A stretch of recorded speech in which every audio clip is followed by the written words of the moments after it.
हे student, this is Pooja Bhosale here. So last लेक्चरमध्ये आपण पाहिलेलं आहे इंडियन इकॉनॉमीच्या एस्टिमेशन ऑफ नॅशनल इन्कम चॅप्टरमध्ये की कशा पद्धतीने आपण नॅशनल इन्कम कम्प्यूट करू शकतो. राईट, म्हणजे कशा पद्धतीने नॅशनल इन्कम हे कम्प्यूट केलं जातं. तर आता आपल्याला पाहायचं आहे की लिमिटेशन्स कुठले कुठले आहेत, कुठल्या कुठल्या लिमिटेशन्स आपल्याला या ठिकाणी फेस करावं लागतं जेव्हा आपण नॅशनल इन्कम हे कम्प्यूट करत असतो. येतं लक्षात. पहा की नॅशनल इन्कम कम्प्यूट करण्यामधले ट्रेंड्स आपण मागे स्टडी केलेले आहेत. ट्रेंड्स म्हणजे काय, तर कुठल्या काळामध्ये कशा पद्धतीने नॅशनल इन्कम इस्टिमेट केलं गेलेलं आहे. म्हणजे की सुरुवातीचा काळ कसा होता नॅशनल इन्कम इस्टिमेशनमधला. आपण का नॅशनल इन्कम इस्टिमेशनमध्ये पर कॅपिटा इन्कम इस्टिमेट करतो आणि नॅशनल इन्कम कम्प्यूट करतो. या दोन्ही गोष्टी का कम्प्यूट करतो. फक्त नॅशनल इन्कम कम्प्यूट केलं तर काय होईल, per capita national income compute करण्यामागचं रिझन काय होतं, पॉप्युलेशनचा इफेक्ट कशा पद्धतीने होतो, या सगळ्या गोष्टी आपण तिथे पाहिलेल्या आहेत.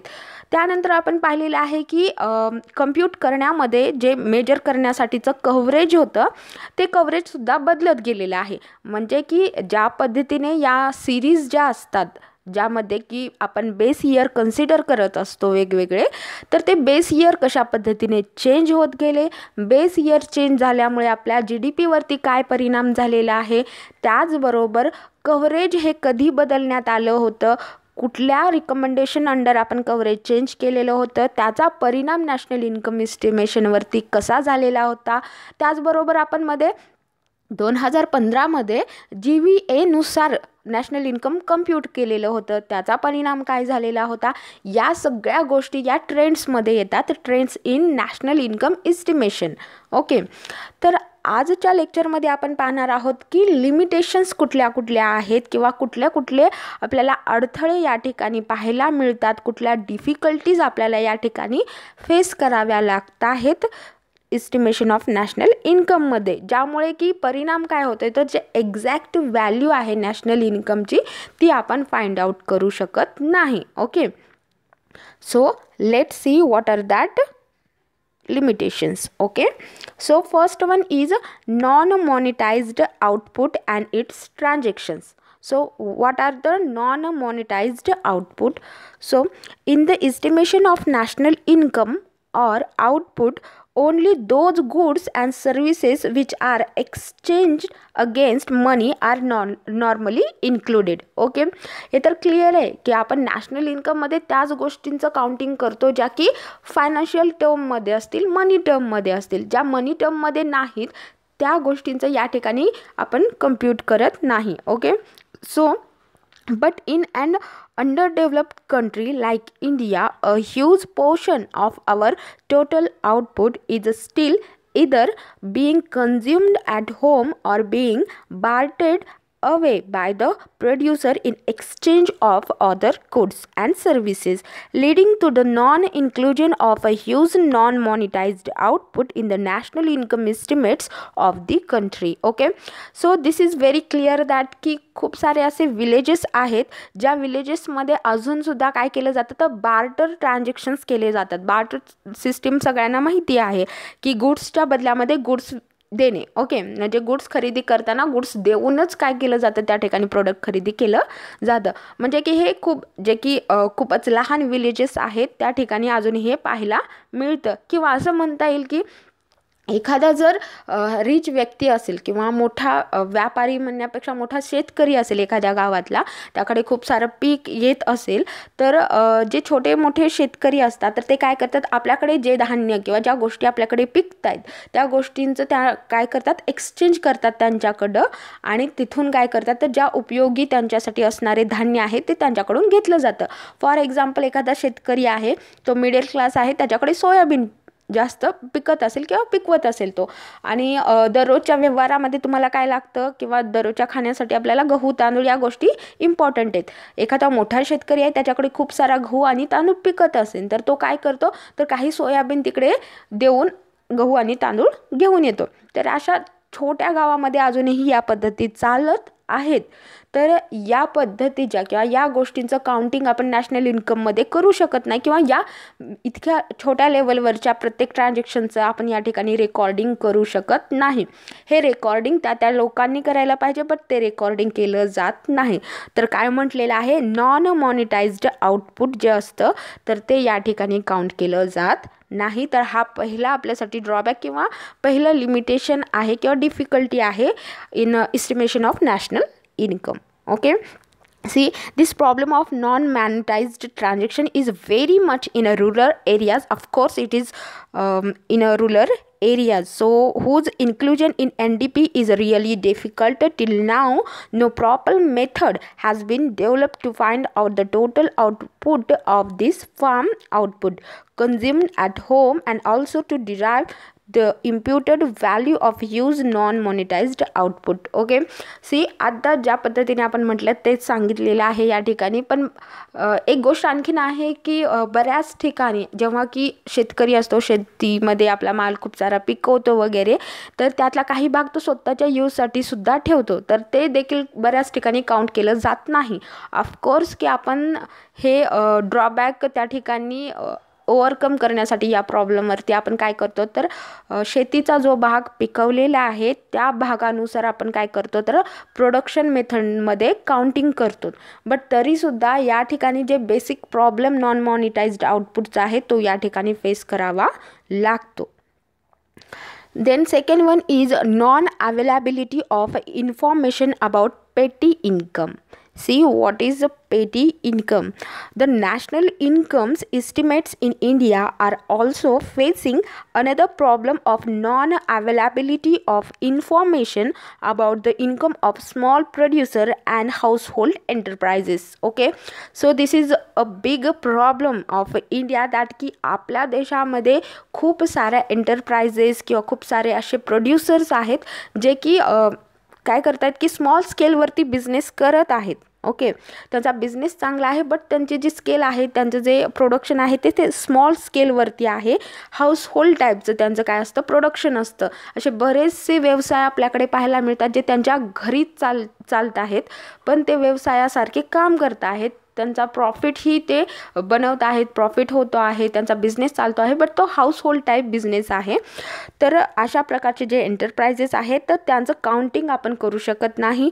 In India a very large number of producer are still carrying on production at a family level or are running household enterprises on a very small scale. Okay, so being illiterate, the small producer have no idea of maintaining accounts and do not feel it necessary to maintain regular accounts as well. Okay, so हा देखील तुम्हाला काय पाहता येईल, मोठा problem या ठिकाणी पाहता येईल. फॉर एक्झाम्पल तंबाखू किंवा ते सिगरेटसारखे आपले असतात, ते या सगळ्या ज्या छोट्या छोट्या व्यवसाय आहेत तुम्हाला पाहायला मिळतात, तर या बिडी किंवा तंबाखू हे जे छोट्या लेवलवरती काम करणारे आहेत, तुम्ही आंध्र प्रदेश या ठिकाणी जर पाहिलात तर त्या ठिकाणी घरोघरी या पद्धतीचे उद्योग चालतात, येते लक्षात.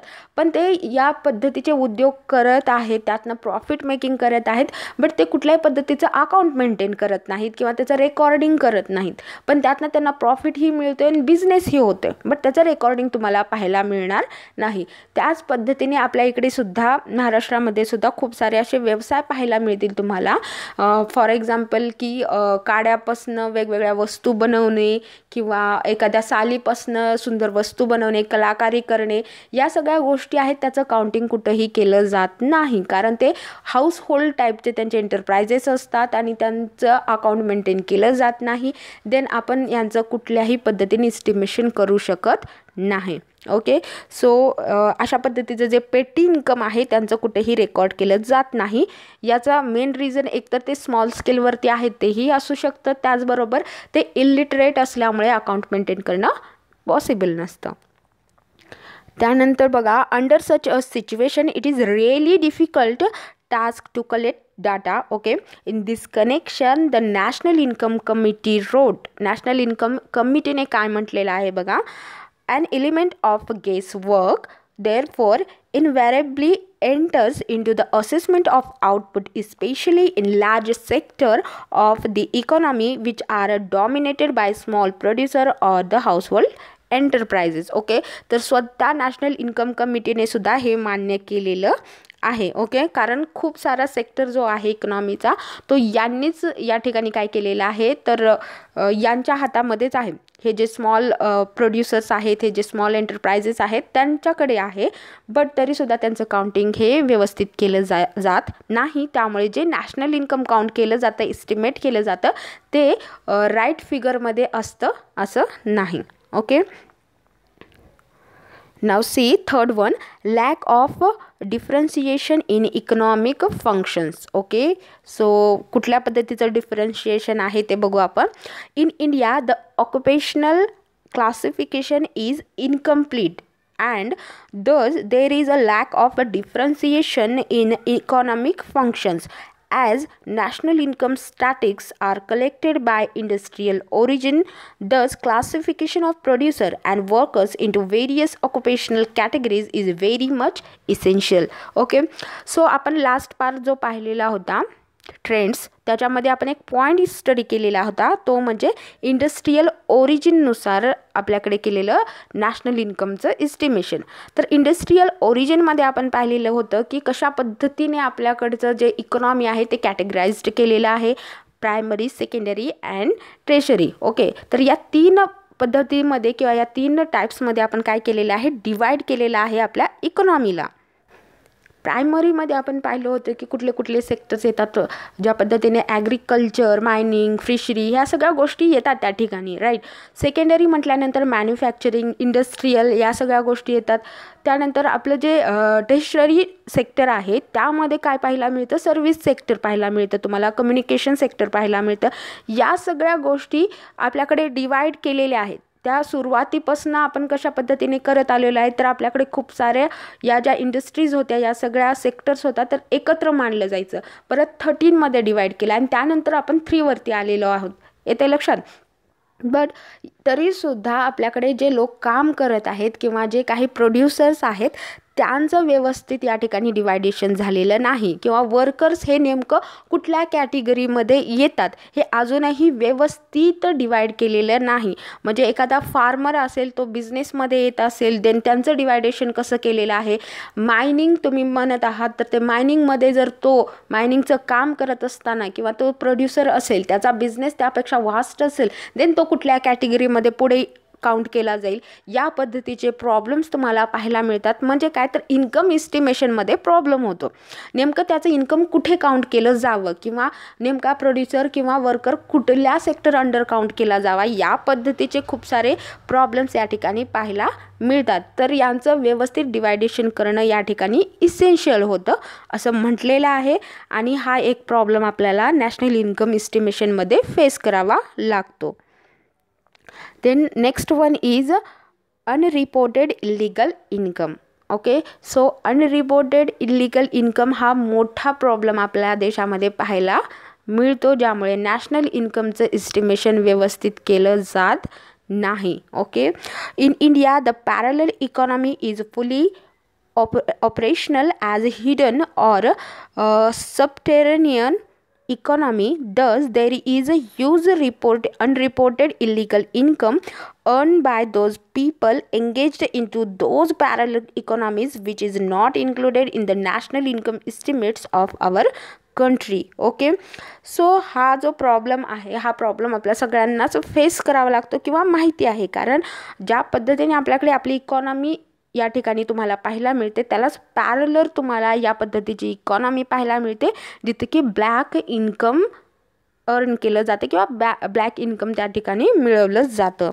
In 1983-84 the national Institute of Public Finance and Policy made an estimate of a black income which was to extent of 18 to 21% of our national income. Okay, so आपल्या 8 नोव्हेंबरनंतर जरी खूप परिणाम होण्याची अपेक्षा होती आपल्याला, परंतु ते झालेलं नाही. म्हणजे आपल्याला वाटलं होतं की 2000च्या नोट्स आल्यानंतर किंवा 500च्या नोट्स वगैरे बंद केल्यानंतर काय होईल, तर जे काही काळा बाजार आहे तो बंद होईल किंवा त्यातनं फायदा होईल, स्विस बँक अकाउंट सगळे ओपन केले जातील. ह्या सगळ्या गोष्टी ज्या आपल्याला वाटत होत्या त्या झालेल्या नाहीत. कारण ब्लॅक मनी हा असा प्रॉब्लेम आहे जो की इतक्या लवकर काय होणार नाही तर सॉल्व्ह होणार नाही. बट तरीसुद्धा नॅशनल इन्कम काउंटिंगमध्ये ऑलवेज आपल्याला हा प्रॉब्लेम फेस करावा लागतो.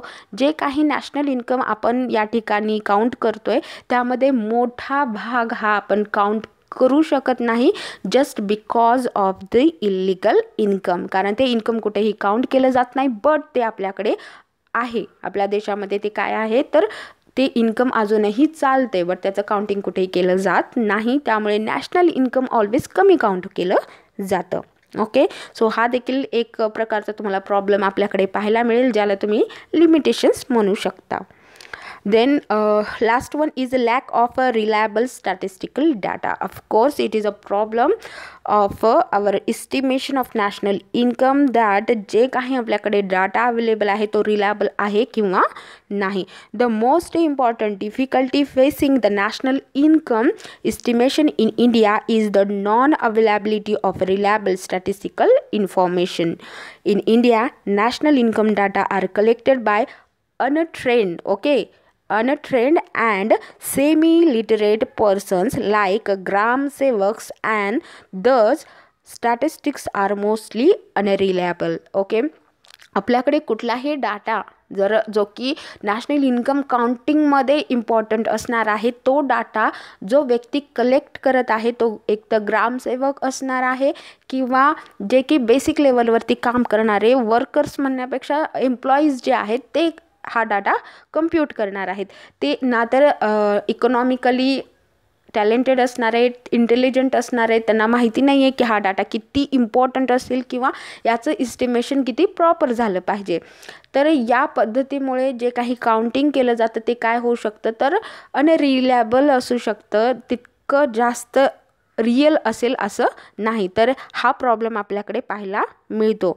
Although some statistical organisations like national sample survey NSS are organized by government for this purpose, but these are considered as inadequate. Okay, जरी यांच्याकडे हे काम दिलेलं आहे म्हणजे की नॅशनल सॅम्पल सर्वेकडे, तरीसुद्धा ते एवढ्या वास्ट प्रमाणामध्ये किंवा पूर्ण देशभरामध्ये काम करण्यासाठी इनॲडिक्वेट आहेत, परिपूर्ण नाहीत, तितके सक्षम मानता येत नाही. Thus due to the death of the reliable adequate statistical data, the national income estimates in India is still subjected to high degree of error. Okay, that is why की आपल्याकडे जो काही डाटा येतोय त्यामध्ये खूप सारे एरर्स असू शकतात किंवा असतात.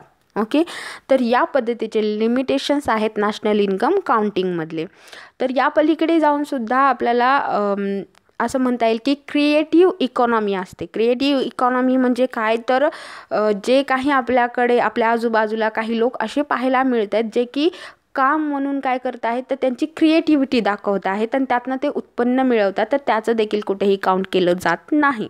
ओके, क्रिएटिव्ह इकॉनॉमी हा खूप मोठा प्रॉब्लेम म्हणण्यापेक्षा तुम्हाला याविषयी खूप सारे तुम्हाला डाऊट्स किंवा खूप साऱ्या गोष्टी तुम्हाला आजूबाजूला पाहायला मिळतील. कारण खूप सारे असे कलाकार लोक आहेत ज्यांचं की कुठंच काउंट केलं जात नाही, पण ते क्रिएटिव्हिटीमधनं काय करू शकतात, त्यांचा पैसा मिळवत आहेत आणि त्यांचं काउंटिंग कुठेही केलं जात नाही. तर या पद्धतीचे लिमिटेशन्स तुम्हाला तुमच्या आजूबाजूला पाहायला मिळतील, आपल्याला स्टडी करायला मिळत आहेत. ओके.